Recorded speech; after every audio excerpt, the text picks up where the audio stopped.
3년간이나 예수님의 제자로 가장 가까운 위치에서 또 가장 사랑을 받던 바로 제자 요한으로서는 지금 심각한 위기의식을 느끼지 않을 수밖에 없었습니다. 그것은 바로 당시의 그를 풍미하던 바로 힐랍의 그 인본주의 사상이나 영지주의자들이 예수님의 신성을 부정하고 예수는 단지 요셉과 마리아를 통해 태어난 인간일 뿐이며 에레미야나 세례요한 같은 선지자의 한 사람일 뿐이라는 주장을 하고 있기 때문입니다. 그리고 그런 주장은 오늘날 예수를 믿지 않는 모든 사람들도 그렇고 심지어는 기독교 내에서도 진보주의나 자유주의 신앙을 가진 사람들 속에 바로 예수의 신성을 인정하지 않고 오직 인간 예수로만 인정하고자 하는 것이 바로 그것입니다. 그런가 하면 예수가 하나님의 신성을 지녔다면 결코 더럽고 추악한 인성을 지닐 수 없다는 사상입니다. 예수가 만일 인간의 모습을 지녔다면 그것은 하나의 허상일 뿐이고 그렇게 보였을 뿐이라는, 그래서 이것을 가현설이라고 말하기도 합니다. 거기다가 유대인들은 기존의 여호와만 하나님일 뿐이지 어떻게 예수가 하나님일 것이냐, 그러니까 예수는 오히려 하나님을 사칭하는 자라고 이렇게 생각하고 그러기 때문에 예수를 십자가에 달려야 한다고 하는 그러한 얘기를 하고 있었습니다. 따라서 사도 요한으로서는 예수님의 그 신성, 하나님이심과 그리고 인간적인 그 인성을 동시에 증명하지 못한다면, 또한 예수님이 바로 유대인들이 믿고 있는 그 여호와 하나님을 증거하지 못한다면 하나님의 인간에 대한 그 구속사업, 죄된 인간들을 구원하기 위해서 하나님이 직접 속죄양인 인간이 되시고 십자가에 달리시고 구원사업을 완성한 이 엄청난 진리가 훼손되고 소멸될 수밖에 없다는 위기의식에서 분연히 그는 펜을 들어 요한복음이라고 하는 이 위대한 말씀을 기록하게 됩니다. 그러게 이 요한복음의 핵심은 예수 그리스도는 먼저 이 신성을 지닌 신성, 그 신적인 요소를 가진 하나님이심을 밝히는 것이고 동시에 그는 인성을 지닌 예수임, 인간 예수임을 밝히며 마침내 그가 인류 구원의 구세주이신 하나님이심을 분명히 밝히는 것이었습니다. 사실 이 문제는 오늘 우리가 예수 그리스도를 전능하신 하나님으로 믿는 이유이고 그가 구세주이게 반드시 믿어야 하는 이유가 되기도 합니다. 그렇다면 이 첫 번째 작업, 예수님의 신성, 즉 그가 하나님이심을 밝히는 것인데 그것이 바로 요한복음 1장 1절인 것입니다. 태초에 말씀이 계시니라. 이 말씀이 하나님과 함께 계셨으니 이 말씀은 곧 하나님이시니라. 요한은 태초에 예수 그리스도가 계시니라 이렇게 표현하지를 않고, 만일 이렇게 표현했다면 그러면 태초에 육신까지 있어야 한다는 얘기가 됩니다. 다시 말하면 그것은 태초에 예수 그리스도가 계시니라 이렇게 말하면 거기엔 육신적인 인성까지 태초부터 있어야 된다는 오해의 소지가 있기 때문에 이 육신의 예수로 태어나기 이전에는 그럼 예수가 어떻게 존재했던가? 바로 그것은 이전에 신령한 상태로서 예수 그리스도는 그 초월적인 신령한 존재, 어떤 의지와 능력만을 가진 존재, 바로 말씀으로 존재했음을 밝히고 있는 것입니다. 사실 예수 그리스도가 인간으로서 태어나기 이전에 하나님은 본문 18절 하나님을 본 사람은 없으되, 즉 누구도 하나님을 본 사람이 없습니다. 다만 음성으로 말씀만 계셨을 뿐입니다. 천지 창조 때도 말씀으로 창조했고 아브라함을 부르실 때나 모세를 부르실 때도 늘 음성만 있었습니다. 따라서 예수 그리스도가 하나님이시며 인자로 오시기 전 태초부터 계셨다는 설명은 말씀으로 계셨다는 표현이 가장 적절한 것입니다. 그런데 그 말씀은 단순한 말씀이 아니라 하나님과 함께 계신 말씀이고, 그러기에 그 말씀은 바로 이 삼위일체로서 그 말씀은 성자 하나님이라는 점을 분명히 하게 되는 것입니다. 이렇게 여호와 하나님과 예수 그리스도는 별개의 존재가 아니라 태초부터 함께 계신 동일한 분이심을 밝힘으로써 유대인들의 의혹을 해명하게 됩니다. 예수님은 단지 인간이라는 이 영지주의자들의 궤변도 차단할 수가 있었습니다. 그러나 예수 그리스도가 태초부터 말씀으로 계신 신령한 존재라는 설명만으로는 하나님의 인류 구속, 즉 죄값은 사망이라고 하는 이 아담 이후의 인간들의 죄 문제, 즉 구원의 문제가 해결될 수 있는 것은 아니었습니다. 그렇기 때문에 창세기 2장 15절에서 10절 여호와 하나님이 그 사람을 이끌어 에덴 동산에 두어 그를 경작하게 그리고 지키게 하시고 여호와 하나님이 그 사람에게 명하여 이르되 동산 각종 나무 열매는 내가 임의로 먹되 선악을 알게 하는 나무 열매는 먹지 말라. 내가 먹는 날에는 죽으리라는 이 계명을 주시는 것입니다. 그런데 마귀는 이를 악용해서 너희가 그것을 먹는 날에는 너희 눈이 밝아져서 하나님같이 되어 선악을 알 줄 하나님이 아심이라. 이러한 유혹 때문에 계명을 어긴 것이 바로 인간들입니다. 따라서 인간들은, 창조된 인간들은 아담 이후 죄성으로 인해서 결코 구원받을 수 없는 그런 존재가 되고 말았습니다. 그래서 이 문제를 사도 바울은 그러므로 한 사람으로 말미암아 죄가 세상에 들어오고 죄로 말미암아 사망이 들어왔으니 이와 같이 모든 사람이 죄를 지었으므로 사망이 모든 사람에게 이르렀느니라 라고 로마서 5장 12절에서 기술하고 있습니다. 예수 그리스도가 태초에 계신 말씀의 하나님, 즉 신성의 하나님인 것은 앞서 지적한 바와 같이 요한복음 1장을 통해서 일단 제시되었습니다. 그러나 문제는 이 죄값은 사망이라는 이 무서운 저주에 놓여 있는 인간들의 구원 문제를 어떻게 할 것인가? 그것은 인간이 그 죄를 벗어나면 되는 것입니다. 그러나 인간 스스로 죄를 벗어날 수가 없습니다. 왜냐하면 이 죄성의 계율을 정한 주체가 하나님이기 때문입니다.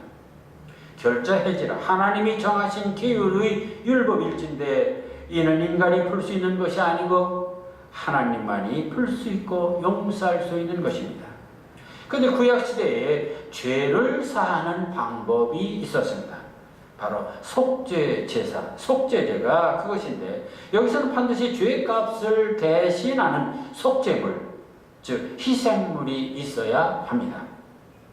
죄를 지은 인간이 자기가 책임지고 죽을 수는 없고 자기 대신 누군가가 그 죄를 대신해서 죽어주는 하나의 희생 제물이 필요하다는 얘기죠. 그게 바로 속죄물이 흠없는 소나 양이나 비둘기 등인데 이를 죽여서 그 피를 뿌림으로써 죄를 용서받는 그러한 의식입니다. 그러나 이러한 동물들을 통한 속죄의식은 아담이 범한 원죄까지 근원적인 죽음의 문제라든지 하는 이 원죄까지 사함을 받는 것이 아니라 자범죄, 모세율법을 어긴 죄 등 이 현행범의 속죄에 관한 것들이 있습니다. 따라서 모든 인류가 사망에 이르는 이 근본적인 죄값의 문제는 하나님의 특단의 조치, 구속사적 결단이 필요했던 것입니다. 그것이 바로 오늘 본문이 보여주는 말씀이 육신이 되어, 즉 하나님이 인간이 되고서야 인간의 죄를 대신하는 십자가의 희생으로 가능하게 되었다는 사실입니다. 자범죄 동물들의 희생으로 대신할 수 있지만 근본적인 원죄는 하나님의 어린 양의 제물이 필요했던 것입니다. 하나님이 인자로 오신 근본적인 이유가 여기에 있습니다. 그래서 말씀이 인간이 되어라는 고상한 말도 있는데 왜 말씀이 육신이 되어라고 불구하고 이렇게 생물학적 용어를 썼는가? 이는 당시 또 영지주의자들의 일부가 예수는 신이기 때문에 육체를 가진 인간이 될 수 없으며 인간의 모습은 단지 이 허상이라는 이 가연설을 말씀드렸습니다. 그렇기 때문에 구체적으로 생물학적 인간, 육체와 정신을 가진 인간으로서 이 육신이라는 용어를 사용할 수밖에 없는 것입니다. 그렇다면 영지주의는 왜 예수 그리스도의 인성을 그렇게 극구 부인했던 것인가? 만일 예수 그리스도의 인성, 그러니까 사람됨을 인정한다면 속죄의 제물이 되신 주님의 십자가와 부활과 그리고 죽음과 이 속죄를 다 인정해야만 하기 때문입니다. 그래서 일부 영지주의자들은 예수가 신이지 실제 인간이 아니라고 주장한 이유가 바로 여기에 있습니다. 왜냐하면 신은 죽거나 피 흘릴 수 있는 존재가 아니기 때문입니다.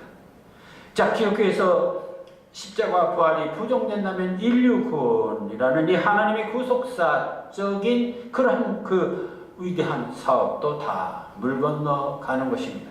그렇기 때문에 기독교에 도전하는 이단 세력들이나 반기독교 세력들은 그때나 지금이나 예수의 인성을 부정하거나 아니면 예수의 신성을 부정하는 쪽으로 얘기가 됩니다.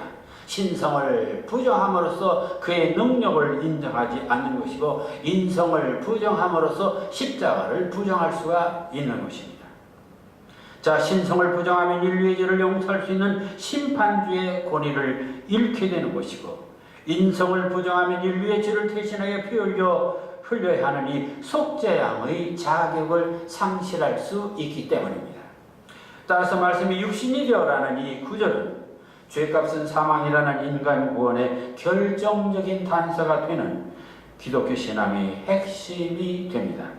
왜냐하면 죄값을 대신하려면 희생의 제물이 필요하고 희생은 반드시 목숨을 바쳐 피를 흘려야 하는데 생물학적 육신을 가진 인간이 아니고는 인류의 죄를 대신하는 십자가와 고통과 붉은 피를 흘릴 수 없기 때문입니다. 그러게 영어 성경에서는 the word become flesh라는 말을 씁니다. flesh, 고기 덩어리인 육신인 것입니다. 이를 보면 성령의 역사하심으로 기록된 이 성경 말씀이 얼마나 논리적이고 철저한 신학 체계를 갖추고 있는가를 알 수가 있으며 또 요한이 얼마나 치밀하게 썼는가를 알 수 있습니다. 그래서 우리는 요한신학이라는 말을 쓰기도 합니다. 그런데 여기 한 가지 추가해야 할 중요한 문제가 있습니다. 그것은 예수 그리스도의 성육신과 함께 등장하는 내용이 있는데 그게 바로 처녀 마리아를 통한 성령 잉태입니다. 마태복음 1장 23절에 보면 보라 처녀가 잉태하여 아들을 낳을 것이요 그의 이름을 임마누엘이라 하리라 하였으니 이를 번역한즉 하나님이 우리와 함께 계시다 함이라.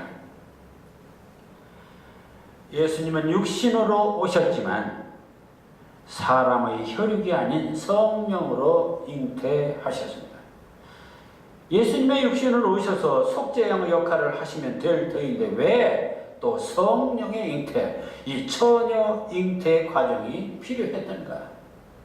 예수님이 성령으로 잉태하셔야 하는 이유는 바로 죄 없으신 사람으로 오셔야 했기 때문입니다. 아담 이후 인간들은 모두 죄에 물들어 있는 인간들입니다.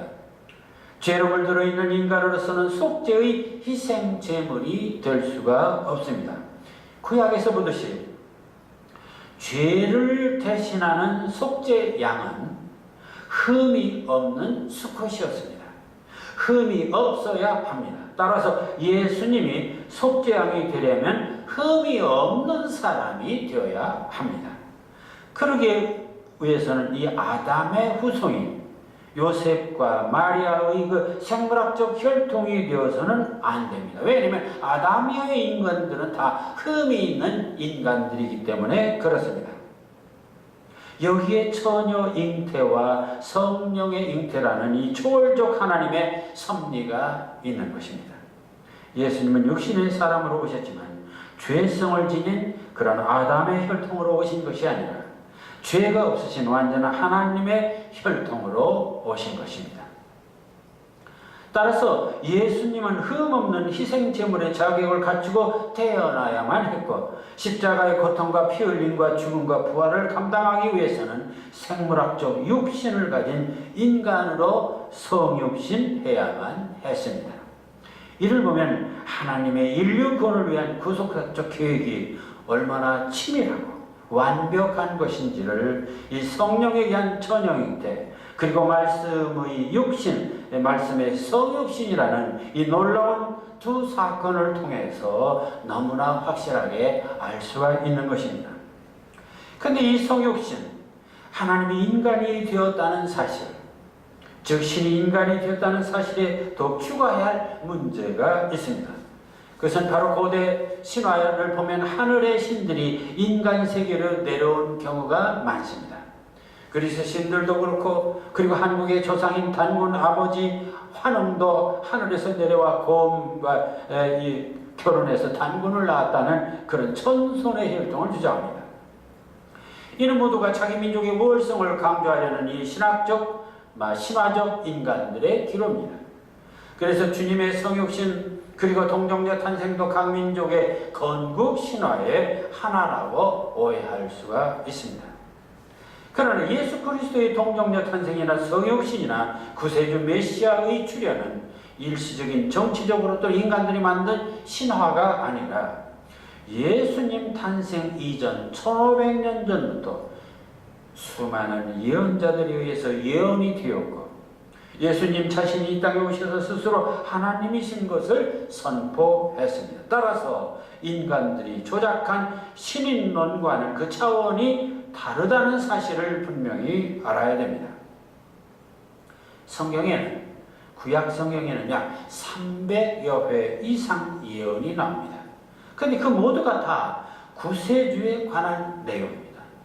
최초 예언은 창세기 3장 15절 여자의 후손으로 오실 것을 이미 벌써 얘기하고 있습니다.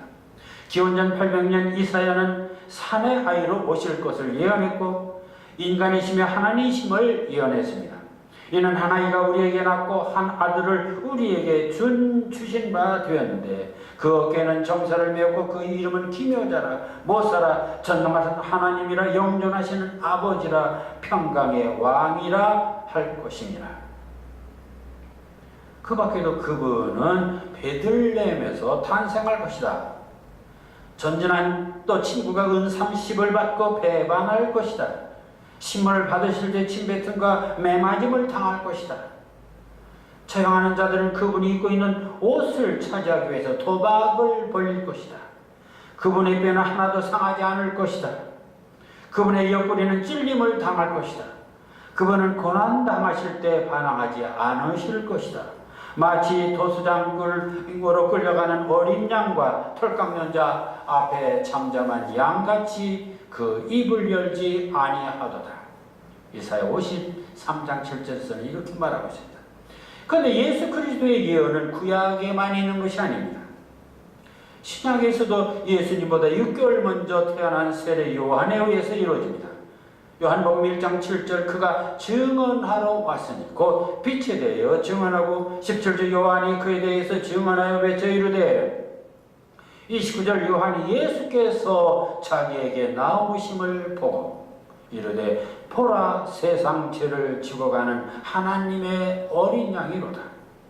34절 내가 보고 그가 하나님의 아들이심을 증언하였노라 하니라.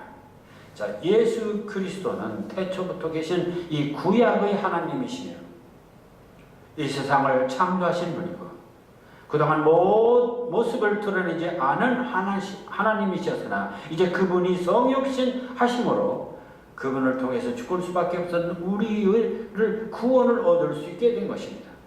그러니까 예수께서 가라사대 내가 곧 길이요 진리요 생명이 나로 말미암지 않고는 아버지께로 올 자가 없느니라. 요한복음 14장 6절 이렇게 주님께서는 당당히 말씀할 수 있었던 것입니다. 이처럼 예수 그리스도의 탄생과 성육신의 과정은 일반의 신화나 전설과는 달리 구체적인 역사이고 예언이고 하나님이 섭리하에 태초부터 계획된 구속사의 대드라마였던 것입니다. 그렇다면 말씀이 육신이 되신 이 성육신의 신학적 의미, 그리고 신앙적 의미, 그리고 문학을 하는 우리들에게 주시는 시학적 의미는 또 무엇일까요? 첫째는 하나님의 성육신은 죄값으로 사망하게 된 인간들을 구원하실 수 있는 결정적인 사건이 된다는 것입니다.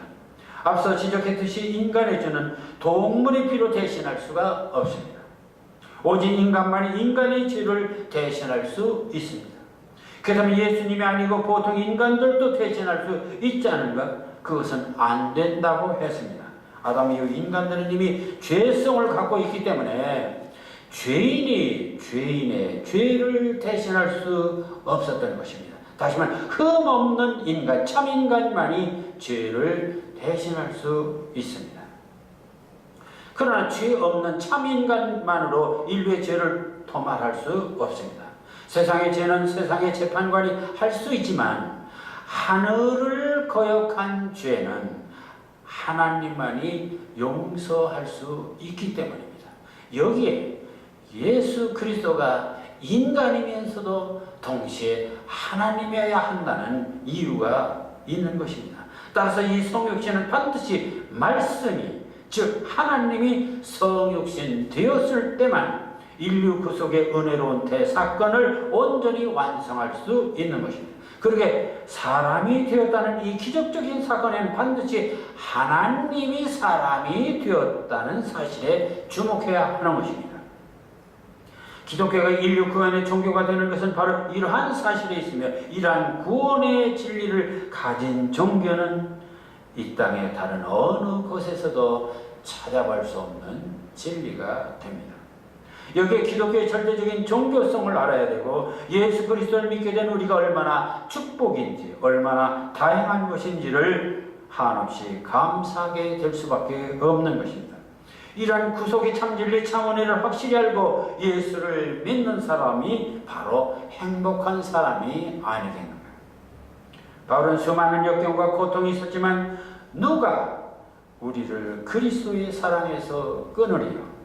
환난이나 곤고나 방해나 기근이나 적신이나 위험이나 칼이라. 로마서 8장 35절에서는 이렇게 당당히 선언했습니다. 우리의 신앙도 하나님의 성육신, 말씀의 성육신을 통해 이 구원을 확신하는 은혜가 있기를 소망하는 바입니다. 둘째로 이 말씀이 육신이 되었다는 것은 하늘에 계신 하나님이 지상에 인간으로 오셨다는 사실입니다. 하나님이 누구신가? 하나님이 어떤 분이신가? 기독교 신자가 아니더라도 많은 사람들이 하나님의 존재를 인정합니다. 공자는 순천자는 전하고 역천자는 망이라 했습니다. 하늘에 순종하는 자는 살고 하늘을 거역하는 자는 죽는다는 말입니다. 중국에서는 일찍이 하늘에 천재가 있다고 했고 불교에서도 제석천을 인정하고 있으며 우리들의 조상들도 고조선 시대부터 이 제천의식이 있었습니다. 그들은 모두 이 우주를 다스리시는 천신이 있음을 인정했습니다. 그러나 그들의 천신은 정신이나 관념 속에 있었지 구체적으로 어떤 분인가를 인식하지는 못했습니다. 그것은 이스라엘 민족도 그렇습니다. 본래 하나님을 본 사람이 없으되, 그래 전능하시고 무한하신이라는 수식어를 붙여서 하나님을 표현했지만, 그러나 천지 만물을 보면서 또한 인간의 역사에 작용하는 사실은 하나님을 경험하면서 사람들은 하나님의 모습을 상상만 했습니다. 그러한 상상이 구체적인 사물의 이미지로 나타나는데 구약에서 그 대표적인 이미지가 바로 다윗의 노래, 여호와는 나의 목자시니, 즉 여호와는 나의 목자라는 시적 이미지를 부여하게 된 것입니다. 참으로 탁월한 비유입니다. 그 밖에도 다윗은 다음 같은 노래를 하게 됩니다. 여호와는 나의 반석이시오, 나의 요새시오, 나를 건지시는 자시요 나의 피할 바위시요 나의 방패시요 나의 구원의 뿌리요 나의 산성이로다. 우리는 하나님을 직접 볼 수가 없습니다. 다만 상상으로 이미지로 여호와는 나의 목자시니 반석이시니 요새시니 바위니 방패니 뿌리니 그리고 산성이라는 그런 이미지를 통해서 간접적으로만 표현하고 있었던 것입니다. 그것은 하나님이 어떤 분이신가를 직접 보고 싶은 우리들의 욕망, 우리들의 소망을 간접적으로 드러내는 것입니다. 그런 이미지들은 사물의 속성을 통해 간접적으로 드러나 있기 때문에 하나님이 어떤 분이신가를 이해하는 데는 한계가 있을 수밖에 없습니다. 우리가 시를 통해서 어떤 사상이나 감정을 이미지로 표현하는 경우도 그렇습니다. 사랑이라는 감정을 장미고추로 표현했다면 사랑이라는 말보다 구체성은 있으나 그렇다고 사랑의 감정을 완전히 보여준 것은 아닙니다. 그런데 하나님의 성육신, 하나님이 직접 사람이 되었다는 사건은 시에서 비유나 메타포에 의한 이런 간접적인 보여줌보다 더 완전한 보여줌이라는 데서 이론과 시를 뛰어넘는 대사건이 되는 것입니다. 가장 이상적인 시는 시인이 품고 있는 생각과 감정을 온전히 드러낼 수 있는 즉 비유, 바로 메타포를 통해서 직접 보여주어야 하는 것입니다. 그러나 인간이 언어로는 한계가 있습니다. 여호와는 나의 목자신이라는 표현에서 하나님을 목자로 표현하는 것은 신앙적으로나 시적으로 정말 성공한 비유입니다. 그러나 하나님이 당신 사상과 감정을 직접 성육신하여 보여주신 이 인카네이션만큼 완전할 수는 없습니다. 그 다음에 이 말씀의 성육신이야말로 진짜 신의 시 되어 포에트리 하나님의 절대 시약이 됩니다. 그런 점에서 이 성육신은 메타포를 통해 드러내야 하는 모든 시학의 근원이 되기도 합니다. 정말 우리들의 시도 이 말씀의 성육신처럼 온전한 표현이 되기를 소망합니다. 본문 14절 전반의 말씀이 육신이 되어 우리 가운데 거하심에 우리가 그 영광을 보니 아버지 독생자의 영광이여라고 했습니다. 하나님의 육신이 되어 우리들과 함께 생활하심으로 우리가 직접 하나님의 모습, 하나님의 영광을 볼 수 있기 때문입니다. 하나님의 거룩하심과 전능하심 그리고 그 인자하신 인격을 직접 보고 경험할 수 있게 되었다는 얘기입니다. 하나님은 구체적으로 어떤 분이실까? 성육신 사건에 따르면 하나님은 곧 예수 그리스도이며 하나님의 성품 또한 예수 그리스도와 같은 분입니다. 그렇기 때문에 요한복음 14장 7절 너희가 나를 알았다면 아버지를 알았으리라. 하나님이 어떤 분이시냐? 나를 알면 하나님이 어떤 분인지 직접 알 수 있다. 이제부터 너희가 아버지를 알았고 보았느니라. 나를 본 것이 바로 하나님을 본 것이다. 내가 나를 알지 못하느냐? 나를 본 자는 아버지를 본 자. 이거를 어찌하여 아버지를 보여달라 하느냐? 나를 안 자는 아버지를 안 것이요 나를 본 자는 아버지를 본 자라고 했습니다. 이처럼 하나님의 성육신, 우리가 직접 하나님을 뵐 수 있고 그 영광을 볼 수 있을 뿐만 아니라 십자가 피 흘림 그 대속을 통해서 죽을 수밖에 없는 우리를 살리시는 이 결정적인 사건, 그 사랑도 그 희생도 우리가 직접 볼 수가 있었던 것입니다. 이것은 전적으로 하나님이 인간에게 내리는 은혜였습니다. 은혜는 값없이 베푸는 것입니다. 하나님은 사랑이셔서 십자가의 주님을 영접하고 그를 믿는 자들에게 값없이 죄를 사하시는 당신의 자녀로 삼아서 구원을 허락하십니다. 구약의 일부분은 우리가 다 죽게 되었습니다. 그러나 하나님의 성육신은 14절 후반 은혜와 진리가 충만할 수밖에 없는 거였습니다. 기독교가 은혜의 종교 그리스도 이후 신약의 시대가 은혜의 시대가 된 것도 바로 그러한 이유입니다. 이러한 성육신의 사건은 우리에게 다음 같은 영적 교훈을 더욱 깨닫게 하여 줍니다. 그것은 바로 그 첫째는 낮아짐입니다. 사도 바울은 그리스도의 성육신을 좀 더 다른 각도에서 이야기하고 있습니다. 그는 근본 하나님의 본체시나 하나님과 동등됨을 취할 것으로 여기지 아니하시고 오히려 자기를 비어 종의 형체를 가져 사람들과 같이 되었고, 빌립보서 2장 6절 7절, 이 말씀은 그리스도가 육을 입고 세상에 오심은 인간들에게 그 겸손의 본을 보여주시기 위해서 오셨다는 말씀입니다. 아담은 하나님과 같이 되려고 교만하게 범죄를 했지만, 둘째 아담인 예수 그리스도는 사람들과 같이 되려고 하는 그 겸손에서 하나님의 뜻을 성취했다는 것입니다. 인간을 사랑하고 구원하려면 인간의 상황에 오셔서 인간처럼 낮아질 때 진정한 인간의 구세주가 될 수 있다는 것입니다. 인류의 비극이 서로 높아지고 소유하려는 욕망에서 일어나는 것이라면 그리스도의 성육신의 겸손은 그리스도인이 어떻게 살아야 할지를 보여주는 영원한 진리가 되고 있습니다. 둘째는 이 실천하는 사랑입니다. 하나님은 예수 그리스도의 삶과 죽음이라는 이 구체적인 행위 속에서 자신의 사랑을 드러내셨습니다. 성육신은 우리에게 하나님이 사랑 안에서 구체적으로 행동하는 분임을 말합니다. 우리는 하나님을 사랑이라고 고백합니다. 하지만 하나님은 그저 사랑의 원리가 아니라 사랑 가운데 구체적으로 실천하는 분이십니다. 하나님은 자신의 사랑을 성육신과 십자가의 피 흘림이라고 하는 구체적인 행동 가운데에 드러나고 계십니다. 하나님이 인간을 사랑하셔서 구체적 가르들을 보내셨다. 요한복음 3장 16절.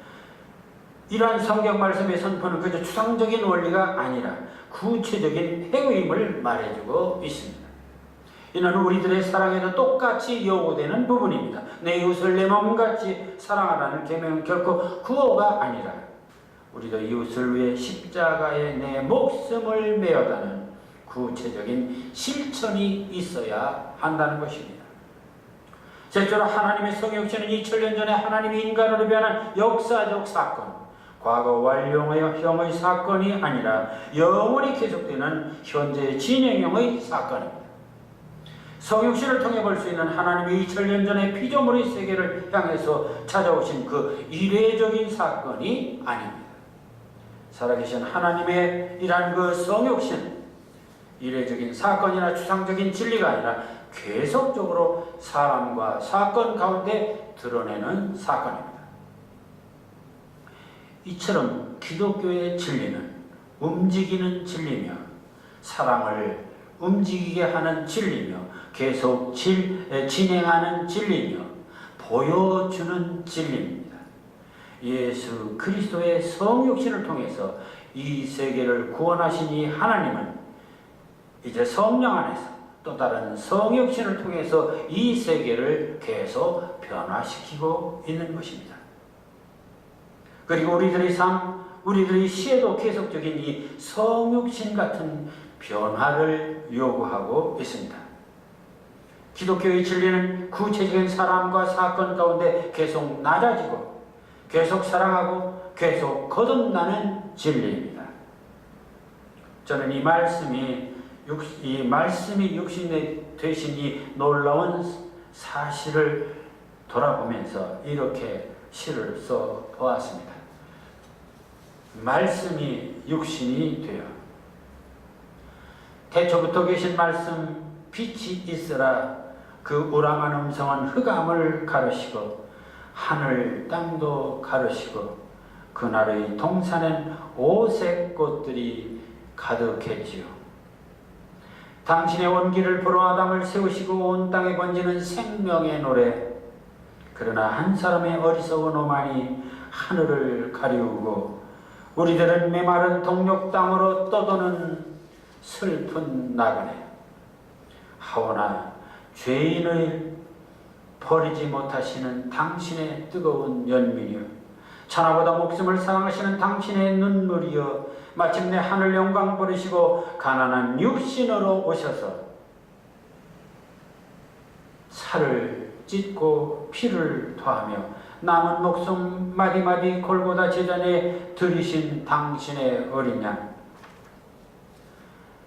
내 노래도 성육신하여 한 송이 백합꽃이 되게 하소서. 내 믿음도 성육신하여 진한 핏자국이 되게 하소서. 말씀이 육신이 되신 그 놀라운 은혜가 오늘도 햇살처럼 눈부시네요. 기도하겠습니다. 은혜와 진리가 충만하신 주님이시여, 죽을 수밖에 없는 저희 죄를 위하여 하늘 영광 버리시고 육신으로 오신 주님이시여, 주님의 그 무한하신 사랑에 한없는 감사를 드립니다. 주님의 놀라운 은혜를 영원히 찬양합니다. 우리도 낮아지게 하시고 사랑을 실천하게 하시고 날마다 성령으로 거듭나는 성육신이 있게 하여 주시옵소서. 예수 그리스도 이름으로 기도하옵나이다. 아멘.